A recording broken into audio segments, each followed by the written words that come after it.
Everybody wants to be stubborn. Well, let's step back and take a look at what really we are all about. So, this week's subjects are number one, I wanted to address the Town Charter Review implications and the 53 warrant articles to the Finance Committee, which were discussed about 3 weeks ago. And the recall petition was included in that. The clickers, well, they moved it out to committee. So that means that it's going to be buried someplace. And I hope Lauren uh, regurgitates that whole process because that's been presented to the town meeting at least 3 or 4 years. And now she finally took the uh, lead. And what they did is they pushed her into a committee. So maybe what we need to do is address it on the show as well, maybe next time. The thing that I have always concluded about the Town Charter Review, which consists of Town Meeting Act and the Town Manager Act, the Town Manager Act is really the same as the Town Meeting Act, but what they do is they lean towards the Town Manager Act because we in this town have a strong town manager lead, and the Board of Selectmen are the weakest that we've ever seen. So we have a weak Board of Selectmen who don't want to make any decisions, and that's one of the reasons we have the spaceman behind us, and the spaceman signifies our. I can't resist. It signifies Gardner Trask. And Gardner and I have had our differences, but maybe this will solve some of the differences because he is so engrossed in what the town government is, and he wants to be the dictator in town. Yeah, that's And the problem is, maybe he should go to space and try it over there. But that's my position, and I stick to it. The grammar and tense exercise, one of the reviews of the two town charter reviews, became a grammar and tense capitalization, color coding of the text. That's not what it was all about. Why? The one thing that I noticed reading the minutes of the meeting and the report that was filed, why do we have a reference?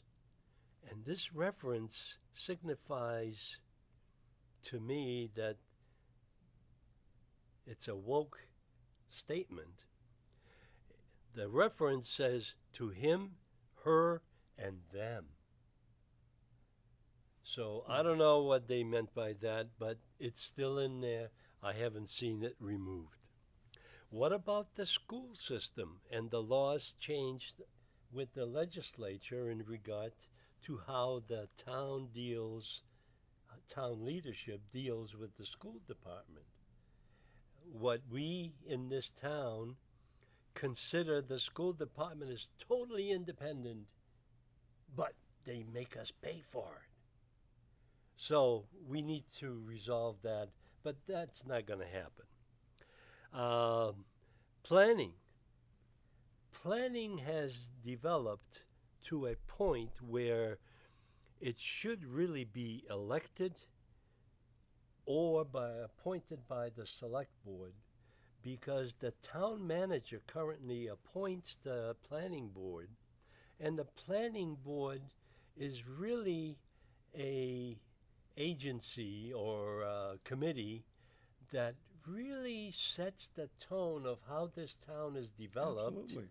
and how this town is supposed to develop.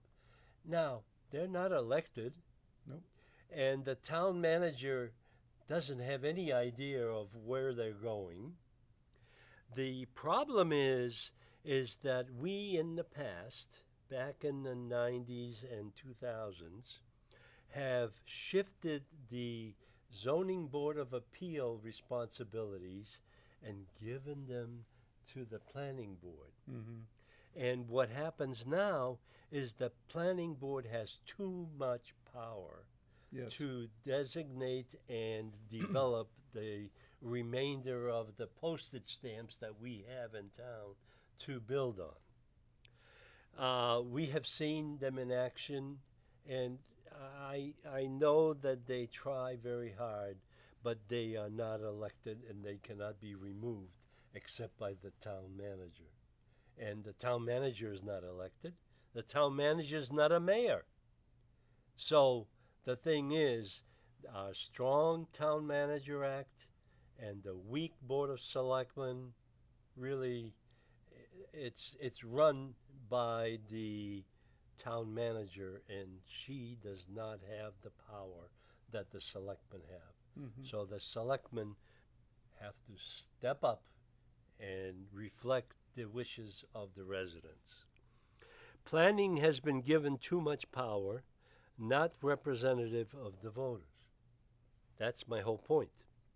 Town charter, town manager review, and evaluation of the type of government we want or we need.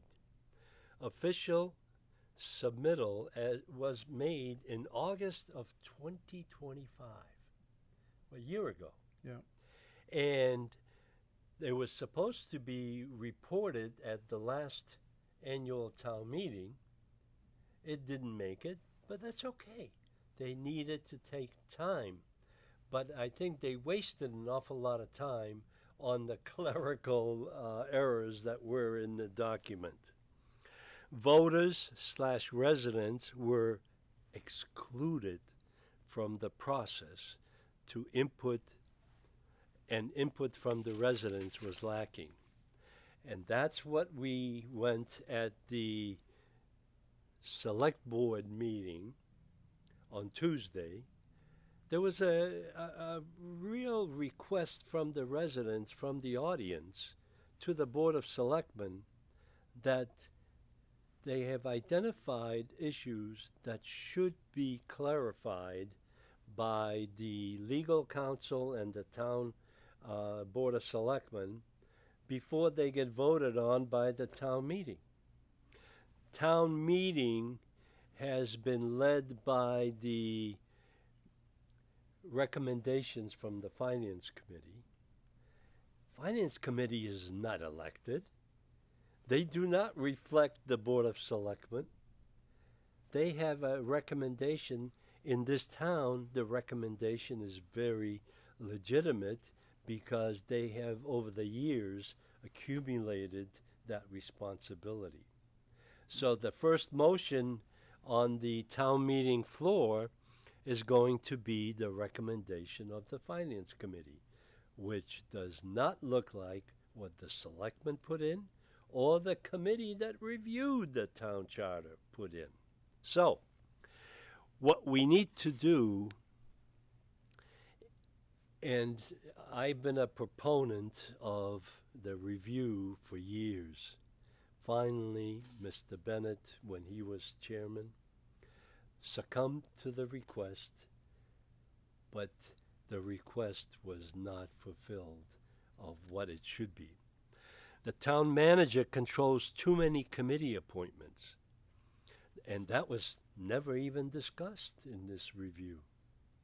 The candidates may not reflect the votes of the community. Current practice of appointments are solely based on volunteers and availability of individuals.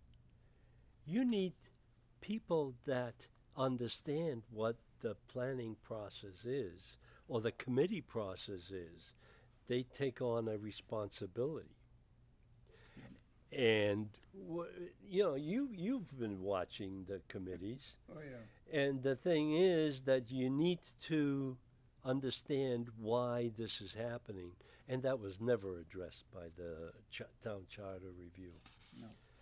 To me, town charter should have been a review in light of converting to a city form of government Mm.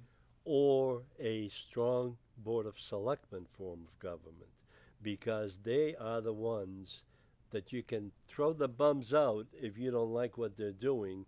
The town manager, you can't do that. Not directly, no. Not directly, and the Board of Selectmen doesn't have any oomph to make any change. Municipal Light Board is another one that's under the town manager. It's not under the Board of Selectmen. The other enterprise funds, water and sewer, town dump, is all under the town manager because it's a town manager's act. The finance committee is being appointed by the moderator. Now, the finance committee should have been refined to reflect on where the money is coming from to pay for all of these initiatives that they want to do. Mm. But no, the finance committee has become a policy making similar to the Board of Selectmen, and they want to be in charge. If you want to be in charge, run for select board. Well, that's what you should do. Yeah. That's where I decided to do that at that time.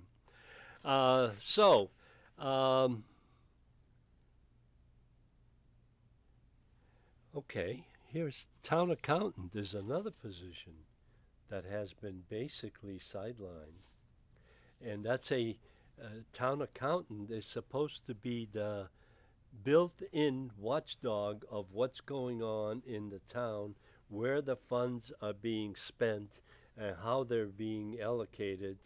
And now we have become a finance director that's in charge of that kind of a function, and the town accountant is a figurehead, basically. Mm. So that's my opinion, and I stick to it. Public access to the board discussions Mm. was very much well, it wasn't existing until December 16th, and December 16th, the public got so frustrated that they didn't even show up.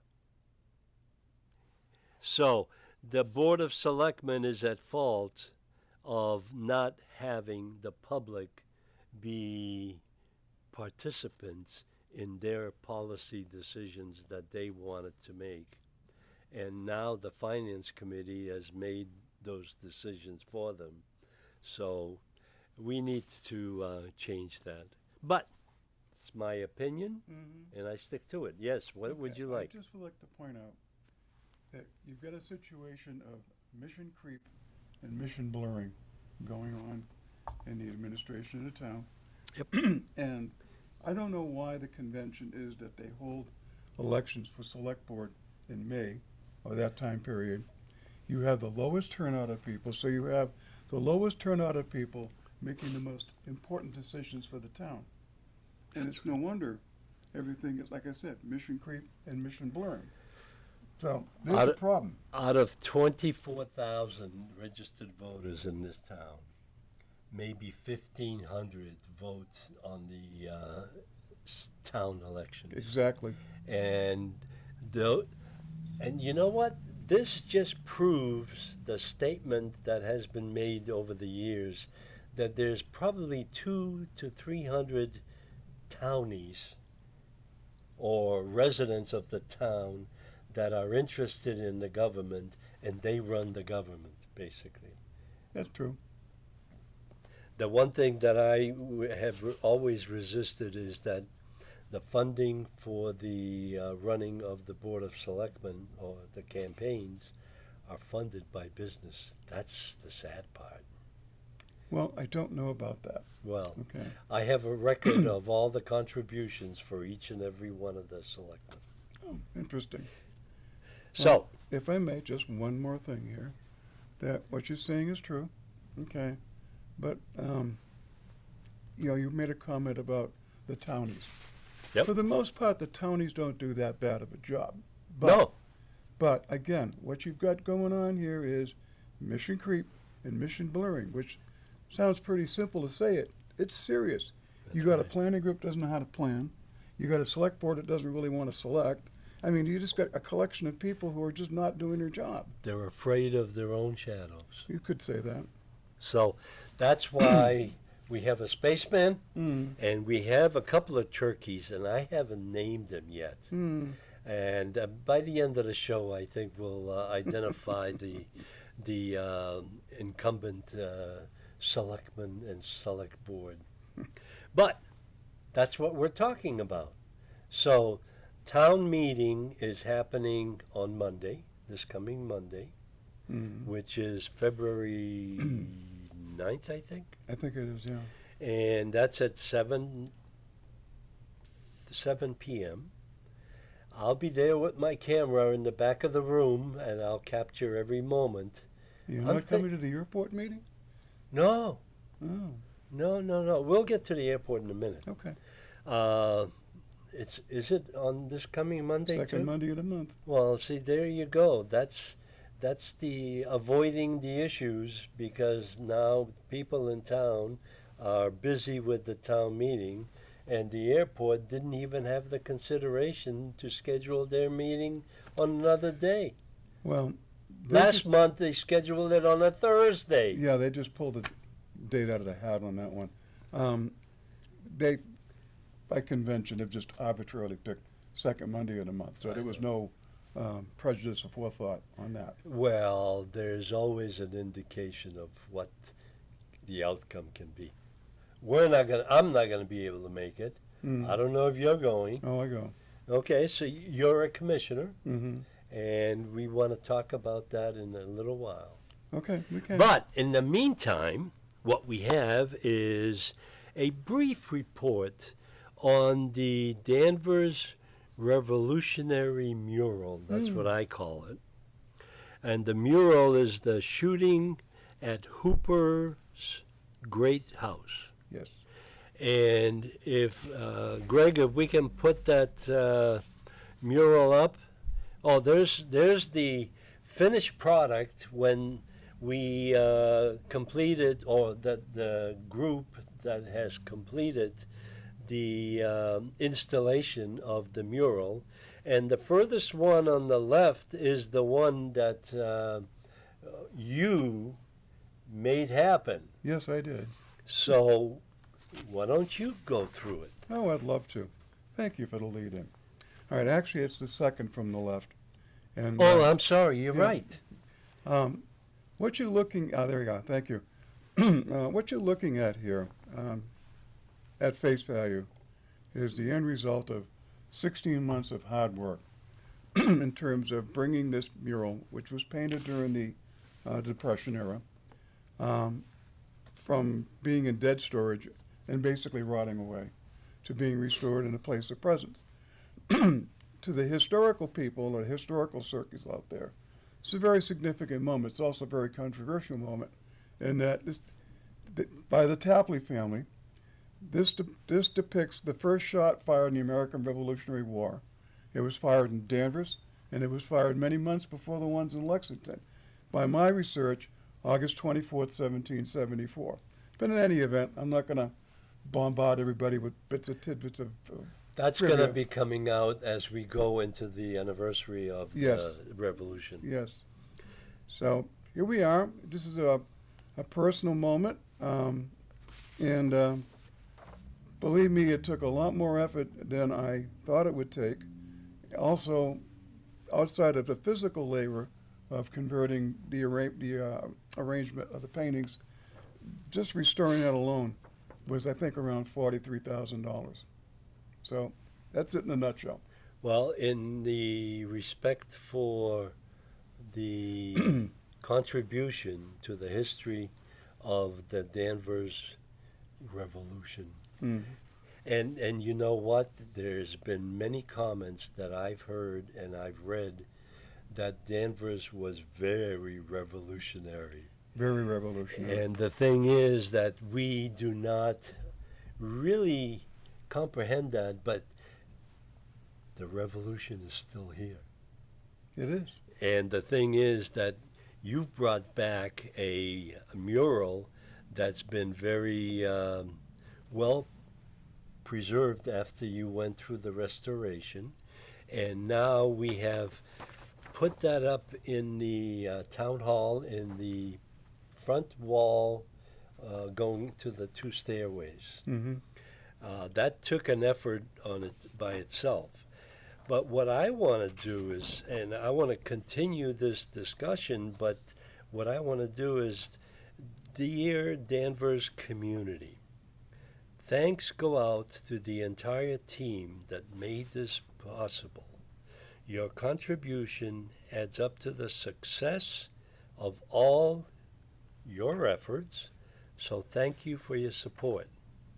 Bill Kosawan, with financial support of the Danvers Rotary, the Danvers Historical Society, and town management, I had to include them, Yep. accomplished this complex project.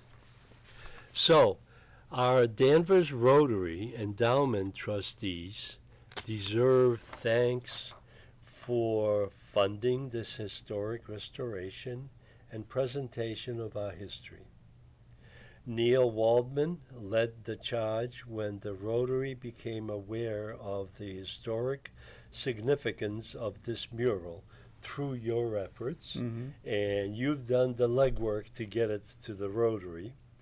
The mural complements the 3 other murals hung on the town hall lobby at the front door. The 4 murals tell a story of the evolution of Danvers.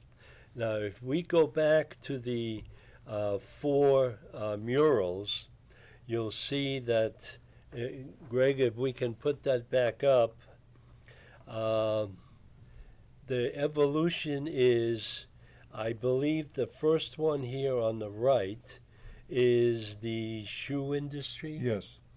And that's a representation of what the town was like in those years. Then there's the second one is Judge Holton going off to some to congressional. the convention or constitutional That's convention. it. Thank you. And the third one is your mural that who painted that? Well, the team was led by Dick Ellery, who was a known or renowned artist of the area. And there were 2 other people working with him, Solomon Levinson and Tom Baker. Now, I haven't heard from either, I presume those gentlemen are gone, but I haven't heard from their relatives or descendants, rather. I have heard from the Ellery family. We will be having a reception in April. There you go. And not only do we have the town politicians getting involved, we have Rotary getting involved, we have descendants of Ellery team getting together, his Massachusetts Rev 250 project. There's many facets to this. So very good, very interesting moment. Very Good. interesting moment. Well, and that's the third one. And the fourth one at the end, It's the planting of the Endicott pear tree. pear tree, that's it. And that pear tree is still Still there. producing. It is. So I think we need to make preservation of that because that's been around forever. 1600s. Is it 1600s? Yeah. So when you get a chance to go to town hall, if you dare to go in, I'm making fun I of know, it, I but know. that's, town hall is pretty good and the employees are excellent in there. The one thing is that you have to be careful of is that you are in the hall of history in the town hall. Mm-hmm. That building was a school at one time. I didn't know that. Yes. And the thing is, that's why you have the two stairs going up. Oh, yeah. And the one was down, the other one was up. Yep. So that's another thing that we need to explore about the town hall. Maybe I'll ask the town manager to give us a dissertation of the history. One thing I'd like to just mention here, they basically gave me control of the town hall for 2 days, I which know. is amazing unto itself. Well, that's why I want to express thanks to these particular individuals who participated in restoring, framing, hanging, cleaning up the walls, and getting the movement of all of those murals, and that was an excellent job. But first, endowment trustees, the Rotary Endowment Trustees, were the ones that participated in funding this. Yes. And that's where the money came from. Matt Schroeder, Neil Waldman, Barry Kaplan, John Soames, Jackie Chambeau. Mm-hmm. Why, with Natalie Fiore, a Rotarian, leading the pack in providing the funding for the restoration. Natalie, Luca Fiore, with Bill Kossawan, are the leaders of this effort. But I'll give you credit because you started this whole situation. I was the chief instigator. That's right. The restoration funded by the Danvers Rotary was performed by the skilled artisans Gianfranco Pacobene and Corinne Long. In their Haverhill studio, history was preserved. So they did a wonderful job. That mural looks brand new right now. The location for the restored mural is at the Town Hall lobby.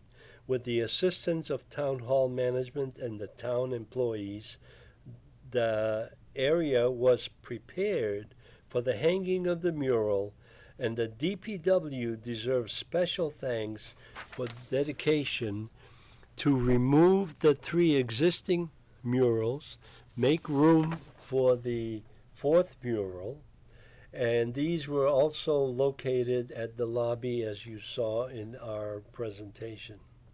Thanks for a superior effort in preparation of 4 murals began on Friday, January 9th, and continued to Saturday, January 10th. And we're there.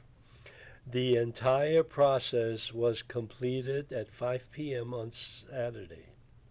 Thank you for the support and dedication goes out to the DPW crew and the contracted staff in support of the mural hanging. The Danvers Town Hall management team, Jill Cahill, Maureen Bernard, and the entire Town Hall staff, because they all participated in one way or another. Everybody was impacted. That's right. So the DPW supervision and craft were present was Robert Deaver, Leif Rockna, Hayden Warren, and Hayden spent an awful lot of time with us up there, and he did an excellent job, and he's the building senior foreman, and he's done tremendous work. Anthony Frattoni, Sean Powers, Roberto Melim, Dylan Stanford, Anthony Hollenhead, Wally Monroe, Mark Betancourt. Now, I wonder whose family he comes No from. idea. No idea. We miss you, Tony, that's all. The hanging of the frames was made by Haynes Framing Maquette Art Services. Actually, 2 separate entities. Are they 2 ends? Okay. There was the restoration of the mural, and then their job was to bring it in on a sonotube, unroll it, and mount it on a stretcher frame. That ended their portion. Then Haynes came in and came up and made a frame that matched the other frames. Right. And then Maquette, who does this type of work all across the country, they're the ones who erected the staging and everything They were else. like spiders on the Weren't wall. they? Boy, On Friday, under the management of Patrick Maloney, Director of New England Operations, Friday, the removal and storage of the existing murals was done by John French, Stephen Monroe, Luke Grenier, Haley Johnson. But on Saturday, there was another crew in there, framing and installation of all 4 murals. John French was in the lead again. Nicholas Tardella, Ty Gagliardoni, it sounds familiar, mm-hmm. father and son, I think, and Michael Hart. So, what I wanted to do is present this second time because they deserve the credit for all of this. And I am very impressed with what they've done and what you've done in regards to the murals and how we enhanced the entrance to the town hall. And I think we need to do a little bit more because there is space. Okay, side story. Okay. Back in the Depression, the team of Ellery, Levinson, and Baker commissioned, I believe, either 17 or 19 of these paintings. They're not all huge. So at one time, there were 17 or a total of 19 murals in the town hall. I'll be darned if I could tell you where they were hanging. Right. So the place was saturated with them, but I'm very happy with the ones we've got. I think we've got a nice array there. There's plenty of space that can be adapted to the murals or any kind of historic documentation.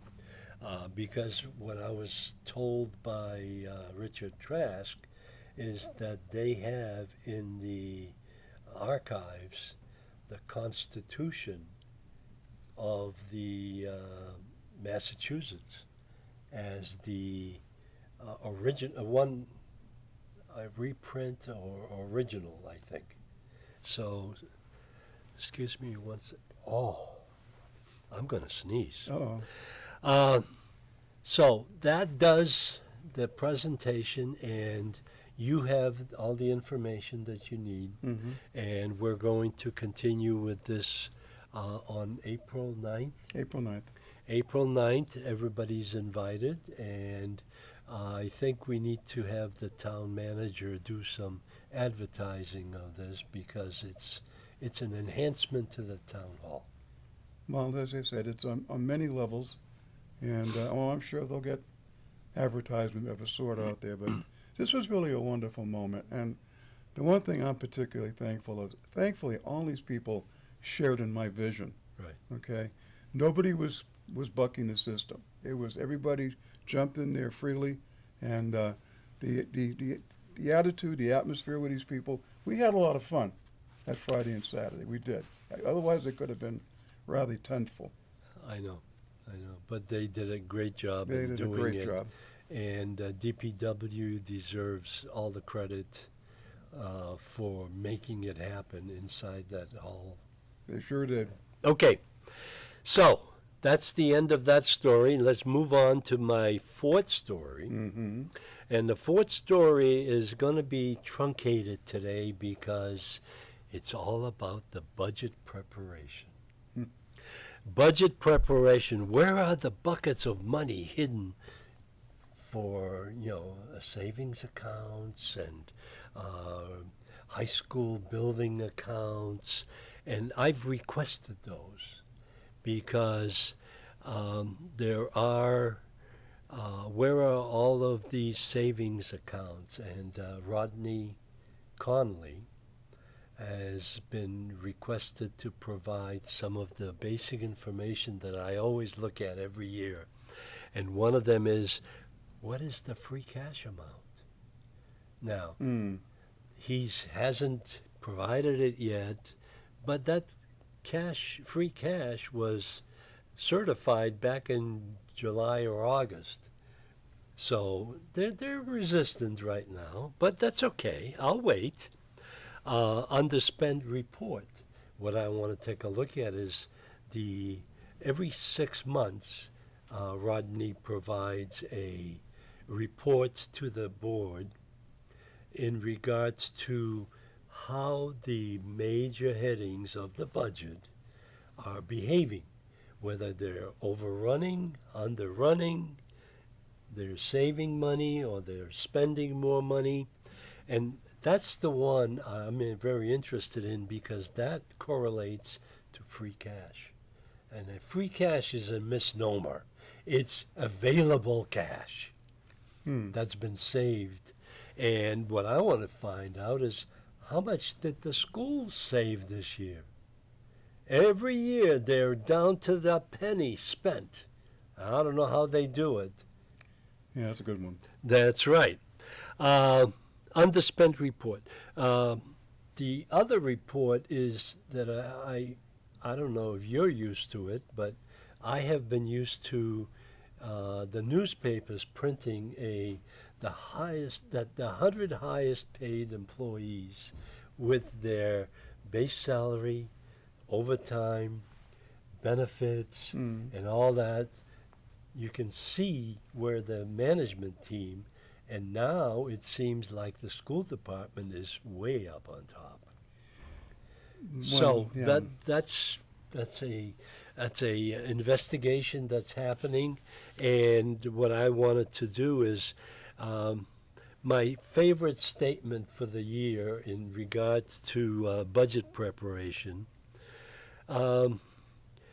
The new tax classification debate was a disaster last year because every year what we're told during the classification period in November or December is that that's where they even out the industrial commercial to the residential, and every year residential is about 75%, 73%, and industrial is 27, 28.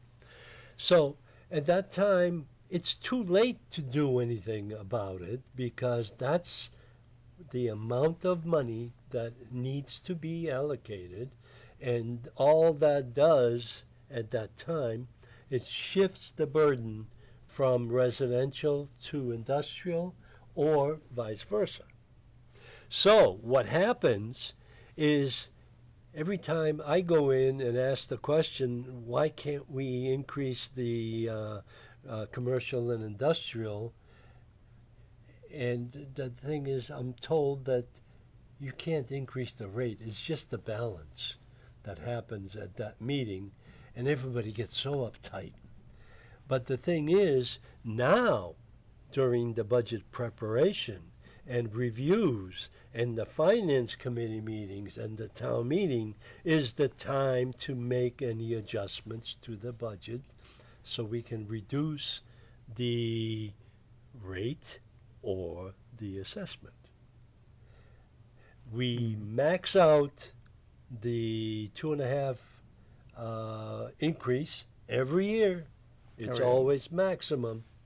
However, they save some money, but that money is then used for special projects or favorite subjects. It all depends on how it's being utilized. And that's where I went to the finance director to get a copy of where are all the funds, savings accounts. I mean, the money doesn't disappear. No, it doesn't. It's just allocated someplace for later use. Well, I kind of get a kick out of how people refer to it as buckets. In classic terms, those are called T accounts. And in view of of modern computers and equipment we have, they should be able to give you a real-time assessment, a snapshot at the snap of your fingers. It all depends who asks. That's true. So That's I true. don't know. Your background is engineering, isn't Yes. it? and my background is engineering, and we know that's how it's supposed to be done. Yeah. Because we dealt with finance for projects and multi-million-dollar, billion-dollar projects. Mm-hmm. And the thing is that they don't seem to trust the residents to ask the question. But we're going to get the information. Now, the budget is not going to be presented until, I think, either March. Yeah, March 1. I think they have to submit it according to the town charter. Mm-hmm. So, Danvers residents need a break. And what we need to do is we need to constantly apply our sense of reality to the budget, because our employees and our leadership is going to spend every penny, Right. because that's the way it is. So, Danvers elected and appointed officials will claim the town has never been in better financial shape, pointing to millions they have stockpiled in free cash, school building funds, COVID federal funding, and contingency funds. And it's called free cash. Last year, it was $8.5 million. It's called discretionary funding. That's right. And I can understand why they're kind of reluctant to release that information, because the lay people, the people who don't understand how an organization runs, would suddenly see large sums of money or amounts of money that roll together looks like a large sum, and they start getting the wrong impression. There's reasons for everything, but I don't think it's nice that they sort of like cloak things. Transparency. Well, okay, transparency is a tough word for a lot Yeah, of I people, know. but I can understand to a degree why they do it. Okay. So what we're looking at is did the lights just go up? Mm. Oh, we get some more light. Mm. That's town management wants us all to view their actions on the new town website. This has been a pet peeve of mine, is that we have gone away from printed matter. And I'll just use this as an example. Danvers former sanitary landfill phase 1 shaping and grading material. The dump was backfilled. That's what it means. And I went to the meeting. Really, they do use some pretty words, don't they? I went to the meeting, and I knew they anticipated what I was going to ask, because there were 4 copies of this report on the table as you enter. So as soon as I got there, I grabbed 2 of them, one for Tony and one for me. Mm-hmm. And the thing is that they want everybody to rely on the internet. That's not where it happens. Now, you know my motto is, let's be transparent. Let's show everybody what's going on. So after this was presented on Tuesday, I made an appointment to see Mr. Stephen King, because that's his bailiwick.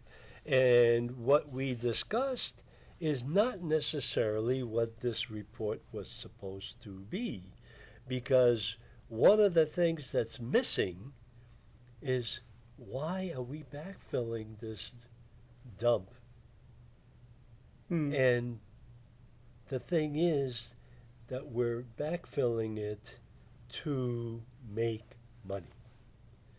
What the product at the end, which is coming to a conclusion this year, is that they have been able to deposit 380,000 tons of dirt from various locations, and that dirt, it's semi-contaminated, but it's allowable by EPA. Mm-hmm.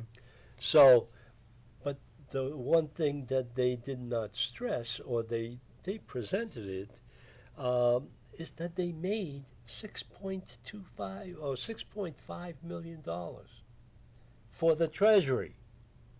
The question I had is, okay, the purpose of this backfill was to set up a platform for solar panels.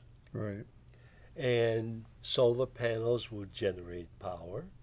They're talking about 3 to 5 megawatts of electricity that will be tied into the grid right above the dump.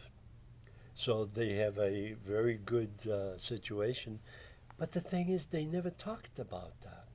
So my question to Mr. King was, $6.5 million that you've made, where's the money going to go? And right now, it's in the town treasury. It can be used for anything.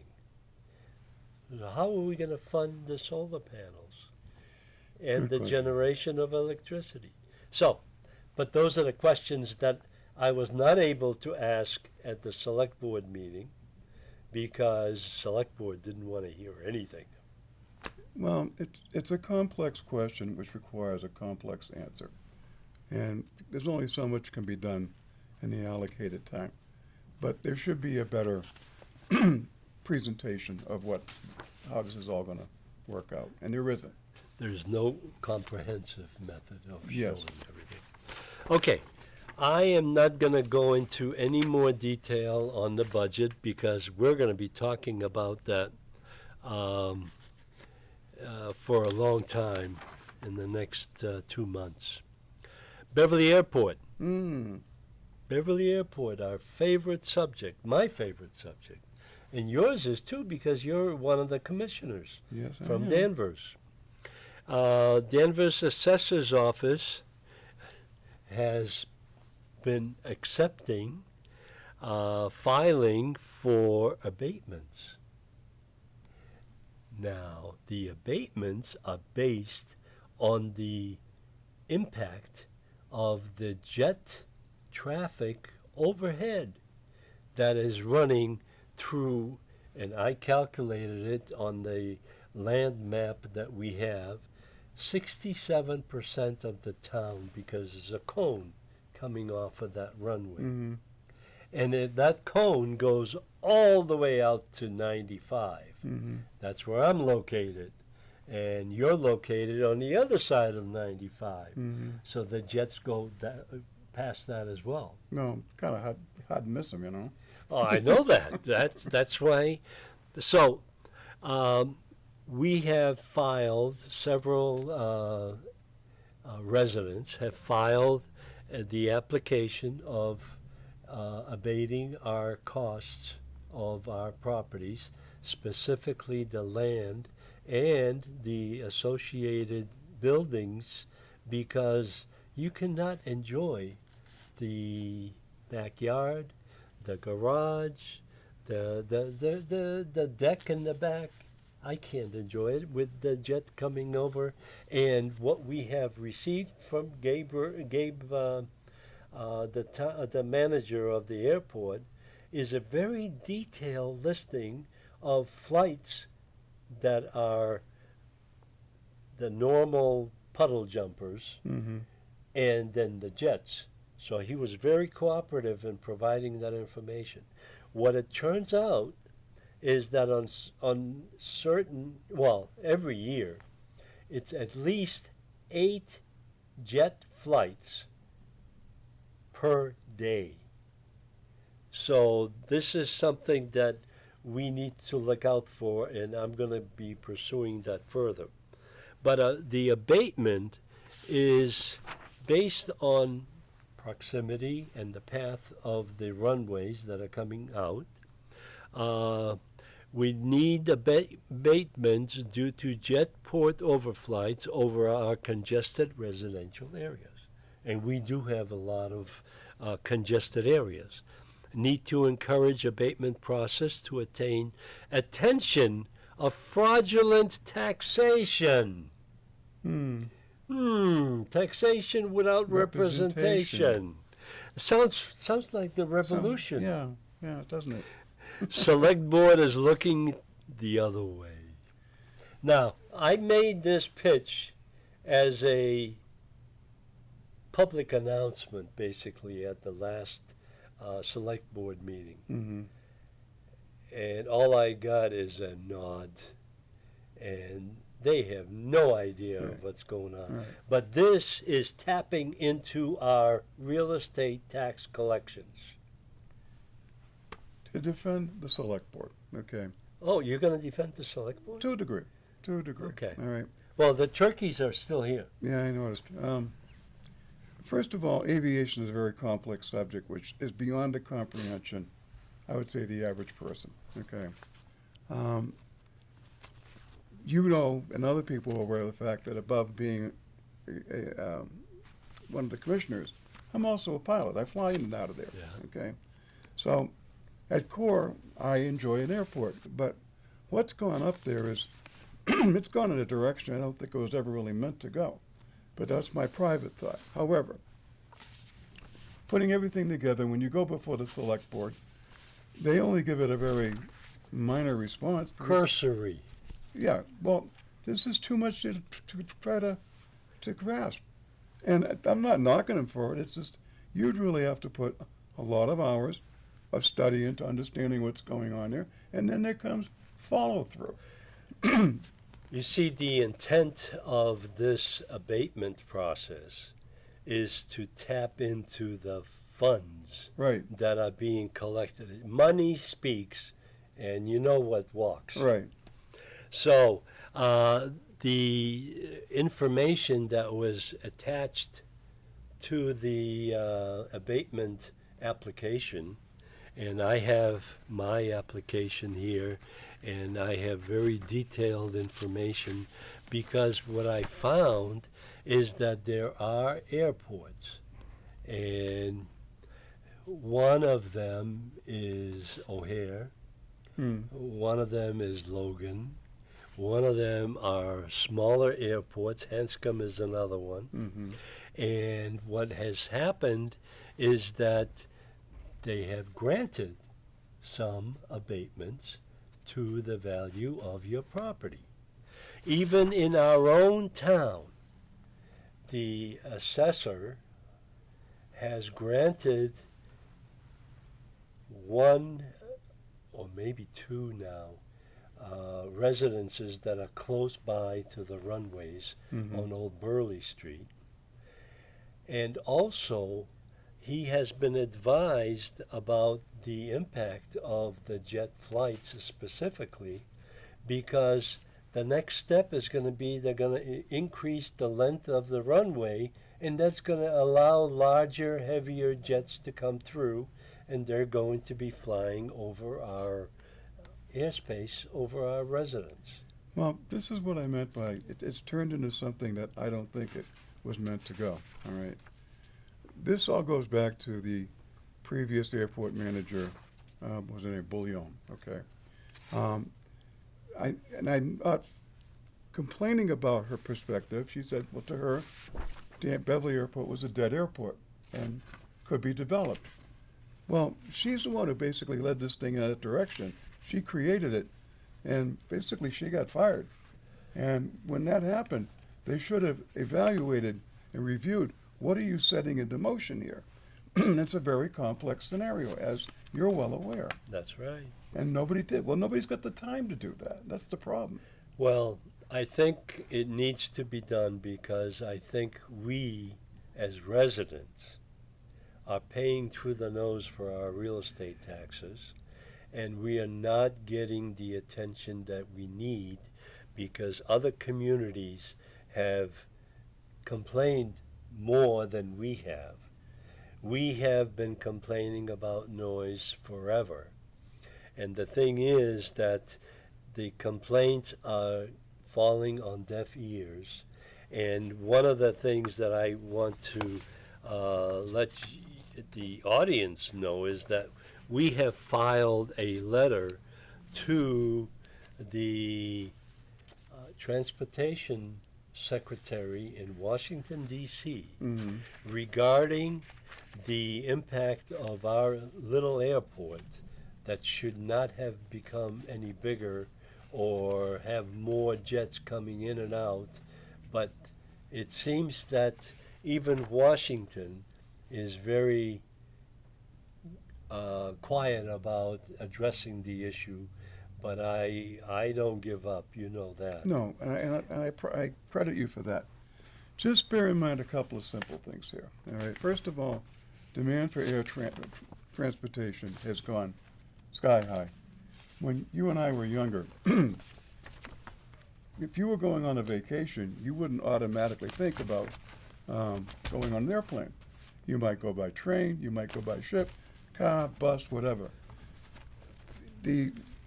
That's all now focused to aviation.